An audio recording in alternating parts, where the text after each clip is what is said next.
नमस्कार, मेरा नाम है आदित्य मिश्रा और आज के वीडियो में हम लोग शुरू करेंगे कक्षा 9 प्रश्नावली 10 व्रत। कक्षा 9 प्रश्नावली 10 जिसका नाम है व्रत। ये यूपी बोर्ड के लिए रहेगा और यूपी बोर्ड सीबीएसई बोर्ड सारे बच्चे इसको पढ़ सकते हैं। तो चलिए शुरू करते हैं। पहला जो क्वेश्चन है वो है रिक्त स्थानों की पूर्ति के लिए। तो डायरेक्ट मैं हल से पढ़ रहा हूँ, आप लोग को एक्सप्लेन करता जाऊँगा। क्या है कि व्रत का केंद्र व्रत के अंदर ही स्थित होता है। कोई कहेगा कि अभ्यंतर है कि बहिर्भाग में है, यानी व्रत का केंद्र अंदर है कि बहिर्भाग में है। तो व्रत का केंद्र हमेशा व्रत के अंदर ही स्थित होता है। ठीक है, चलिए अगला है कि एक बिंदु जिसकी व्रत के केंद्र से दूरी त्रिज्या से अधिक है तो वह व्रत के बाहर होगा कि अंदर होगा। तो बाहर होगा। जैसे यह है त्रिज्या, तो त्रिज्या से अधिक दूरी पर कोई बिंदु है, मान लीजिए त्रिज्या से अधिक दूरी पर यहाँ पर कोई बिंदु है, तो ये सारे बिंदु कहाँ होंगे? ये तो सब व्रत के बाहर ही होंगे। अगर त्रिज्या से अधिक दूरी पर कोई बिंदु है तो ये सारे कहाँ होंगे? व्रत के बहिर्भाग पर। ठीक है। व्रत की सबसे बड़ी जीवा व्रत की व्यास होती है। ठीक है, जीवा क्या होता है चलिए हम पहले बता देते हैं। ये व्रत है, व्रत के केंद्र से व्रत की परिधि के बीच की दूरी को कहते हैं त्रिज्या। और किसी भी व्रत, कोई भी ऐसा लाइन जो व्रत को दो भाग में बांटे, वो होता है जीवा। अब देखिए ये एक जीवा है, ये भी जीवा है, ये भी जीवा है, ये भी जीवा है और ये भी जीवा है। ये क्या जीवा है? सबसे बड़ी जीवा है, यानी ये है व्रत का व्यास, यानी 2 गुना त्रिज्या व्यास है। ठीक है, तो सबसे बड़ी जीवा क्या होती है? व्रत की व्यास होती है। फिर है अगला कि एक चाप अर्धव्रत होता है जब इसके सिरे व्यास होते हैं। मतलब जैसे देखिए चाप क्या होता है? ये है व्रत और व्रत पे मैंने इस तरह से कोई एक लाइन खींच दिया। ठीक है, तो ये चाप है। अगर मैं एक व्यास है और व्यास के सिरों पे लाइन खींच दे रहा हूँ तो ये क्या हो गया? ये हो गया अर्धव्रत। तो ये कह रहा है एक चाप अर्धव्रत होता है जब इसके सिरे व्यास पर स्थित हो। मतलब कि व्रत का ये व्यास है और इसके व्यास के सिरे पर अगर कोई चाप स्थित है तो ये हो जाएगा अर्धव्रत। ठीक है, ये हो जाएगा अर्धव्रत। कमेंट बॉक्स में आप लोग लिखिए अर्धव्रत का क्षेत्रफल और अर्धव्रत की परिधि कितनी होती है। चलिए अगला है कि वृत्तखंड एक चाप तथा जीवा के बीच का भाग होता है। ठीक है, वृत्तखंड होता है एक चाप और जीवा के बीच का भाग होता है, वृत्तखंड है। ठीक है, जैसे मान लीजिए ये है वृत्तखंड, ये चाप और जीवा के बीच, ये चाप है और ये जीवा, इसके बीच के भाग को कहते हैं वृत्तखंड। ठीक है, वृत्तखंड। आगे चल के आप लोग त्रिज्यखंड भी पढ़ोगे, तो त्रिज्या और चाप के बीच का भाग होता है वो त्रिज्यखंड होता है। देखिए मैं त्रिज्यखंड भी बता देता हूँ। ये देखिए 2 त्रिज्या हैं और ये चाप है, तो त्रिज्या और चाप के बीच के भाग को कहते हैं त्रिज्यखंड। ठीक है, और जीवा और चाप के बीच के भाग को कहते हैं वृत्तखंड। चलिए अगला है एक व्रत जिस तल पर स्थित है उसे 3 भागों में विभाजित करता है। तो एक व्रत जो है वो जिस तल पर स्थित है, ये एक व्रत जिस तल पर स्थित है उसे वह 3 भागों में विभाजित करता है। ये चीज़ थोड़ा सा कन्फ्यूज़न वाला है। आप लोग सोचिए एक व्रत है, मान लीजिए एक तल है, तो इसको कैसे कहेंगे? ये मान लीजिए पूरा तल है, एक कागज़ है, इस पर ये एक स्थित है। तो पहला भाग हो गया व्रत, ठीक। दूसरा भाग हो गया ये बचा हुआ भाग, ठीक। और तीसरा ये पूरा मिला के, ठीक है। इसको हम 3 कलर में कर दे रहे हैं। देखिए एक हो गया हमारा ये वाला जो व्रत है, ठीक। एक हो गया हमारा ये जो बचा हुआ भाग है, ठीक। 2 भाग होगा और तीसरा भाग ये पूरा खुद का खुद हो गया। तीसरा भाग ये पूरा का पूरा हो गया, ठीक है। तो एक व्रत जिस तल पर स्थित है उसे वो कितने भाग में विभाजित करता है? कुल मिला के 3 भाग में विभाजित करता है। चलिए अगला देखते हैं। प्रश्न नंबर 2, बताना है कि सत्य है कि असत्य। केंद्र को वृत्त पर किसी बिंदु से मिलाने वाले रेखाखंड वृत्त की त्रिज्या होती है। मतलब कि केंद्र को अगर हम वृत्त के किसी भी बिंदु पर मिलाते हैं तो ये क्या होती है? त्रिज्या होती है। ठीक है।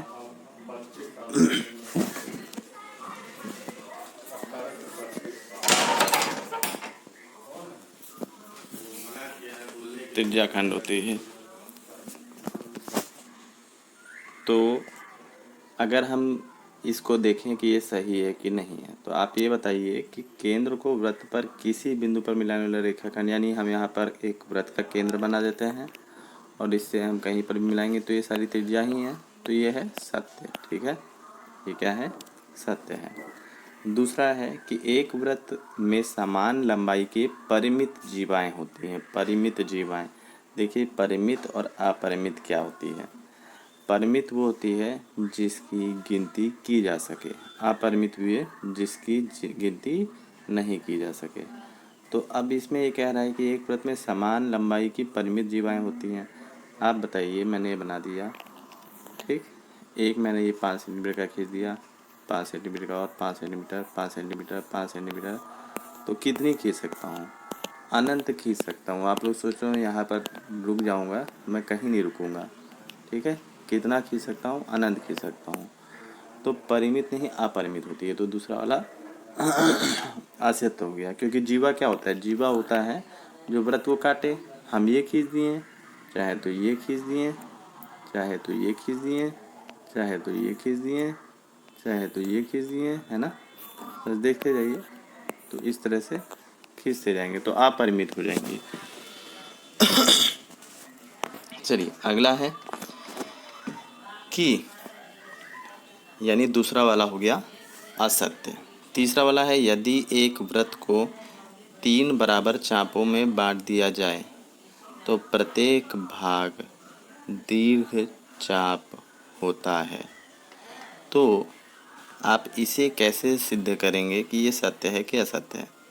तो 3 बराबर भागों में बांट रहे हैं हम, तो पहली चीज़, जैसे ये हमारा है, ठीक है, एक हमने ये बांट दिया, एक हमने ये बांट दिया और एक हमने ये बांट दिया। तो कह रहा है एक ये चाप है, एक ये चाप है, चाप वाला भाग ये है।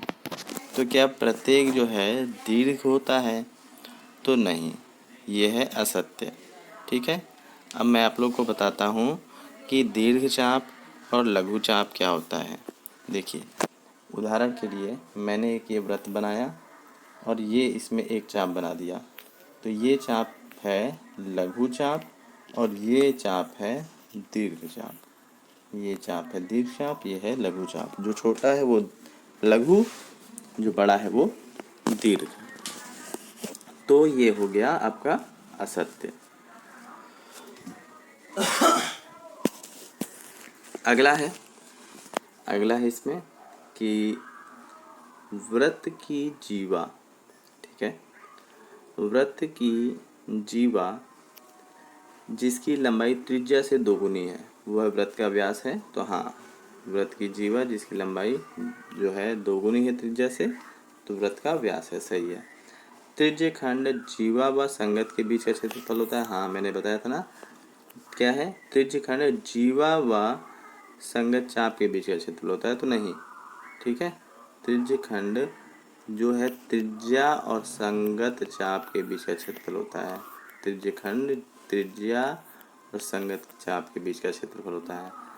तो ये वाला हो गया गलत, क्योंकि त्रिज्य खंड नहीं, ये हो गया वृत्त खंड, जीवा और संगत चाप के बीच का क्षेत्रफल होता है। ठीक है, यहाँ पर अगर वृत्त खंड होता तब सही होता, तो त्रिज्य खंड है तो ये गलत है। ठीक है, क्योंकि त्रिज्य खंड 2 त्रिज्याओं तथा संगत चाप के बीच का क्षेत्रफल होता है। वृत्त एक समतल आकृति है, तो हाँ, वृत्त एक समतल आकृति है। वृत्त कैसी आकृति है? समतल आकृति है। ठीक है, चलिए यहाँ पर सभी हल दिए हुए हैं, तो आप लोग देख लीजिएगा। चलिए अब एक्सरसाइज 10.2 पे आ जाते हैं, बहुत इंपॉर्टेंट है। तो अब क्या है, कुछ चीज़ें मैं नियम आप लोग को बता देता हूँ व्रत के लिए। तो एक चीज़ पहले समझिए, मैं आप लोगों को कुछ नियम बता रहा हूँ। अगर कोई व्रत है, ठीक है, तो पहला नियम ये है कि केंद्र से कोई जीवा जो है, इस पर अगर हम लंब डालेंगे तो जीवा को ये समद्विभाजित करेगा।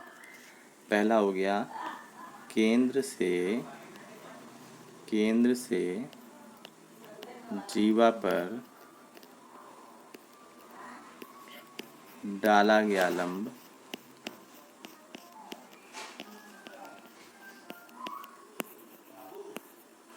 जीवा को समद्विभाजित करता है। ठीक, समद्विभाजित करता है। ठीक,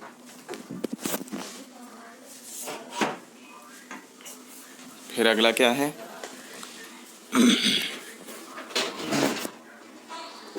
केंद्र से जीवा पर डाला गया लंब जीवा को समद्विभाजित करता है।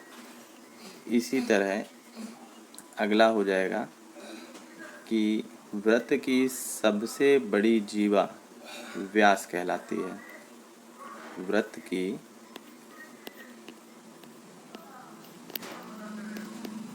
सबसे बड़ी जीवा व्यास कहलाती है।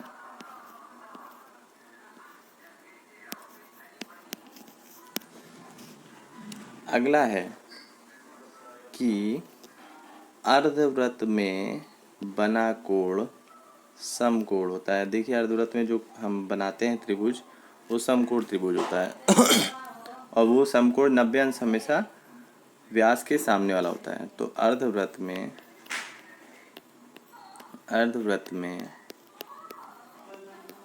बना त्रिभुज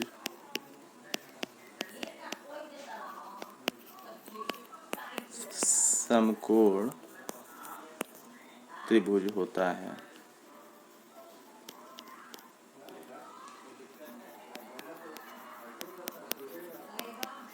ठीक, और 90 अंश ये कहाँ होता है हमेशा, 90 अंश ये होता है व्यास के सामने वाला कोण। ये जो 90 अंश होता है वो हमेशा व्यास के सामने वाला कोण होता है।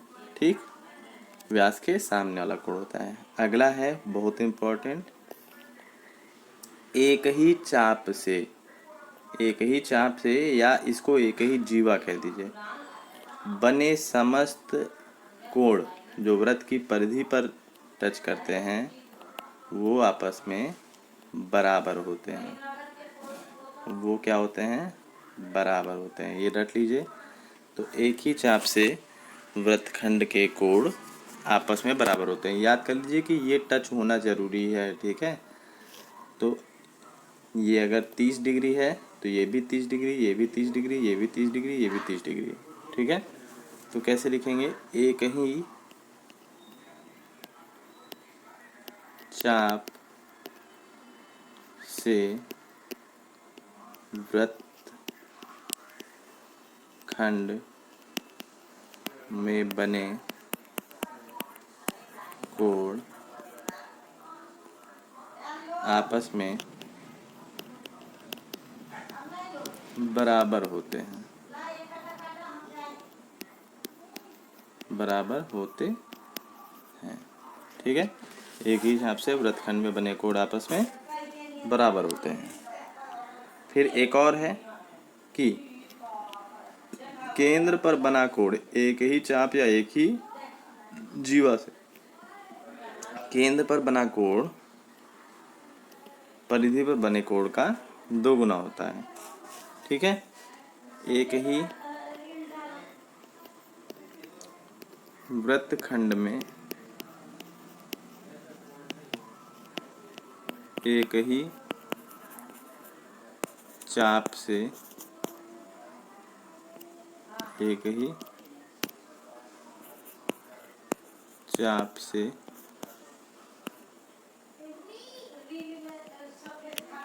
केंद्र पर बना कोण परिधि पर बने कोण का दोगुना होता है। ठीक, इसका मतलब ये है कि अगर इसी चाप से यानी इसी दो बिंदु से मैंने यहाँ पर बनाया है 60, तो ये हो जाएगा 30। अगर यहाँ पर बनाया है 90, तो ये हो जाएगा 45। तो ये हो गया। फिर है अगला कि चक्रीय चतुर्भुज के सम्मुख कोणों का योग 180 होता है। चक्रीय चतुर्भुज यानी ऐसा चतुर्भुज जो वृत्त के अंदर हो, उसके सम्मुख कोणों का योग, ये जैसे x है, ये y है, ये w है, ये z है, ये z है। तो हम ये कह सकते हैं कि चक्रीय चतुर्भुज के सम्मुख कोणों का योग 180 होता है, यानी x प्लस वाई बराबर 180 और w plus Z equal to 180। ठीक है, चक्रीय चतुर्भुज के सम्मुख कोणों का योग 180 होता है। बहुत इंपॉर्टेंट है, आप लोग ये 5-6 जो है याद कर लीजिए। उसके बाद अब कल एक्सरसाइज शुरू करेंगे 10.2, और जो भी इम्पोर्टेंट चीज़ें होंगे वो मैं बताते जाऊंगा, इनको रिवीजन भी करवाते जाऊंगा। तो आज के लिए बस इतना ही। Thank you, have a nice day, God bless you all.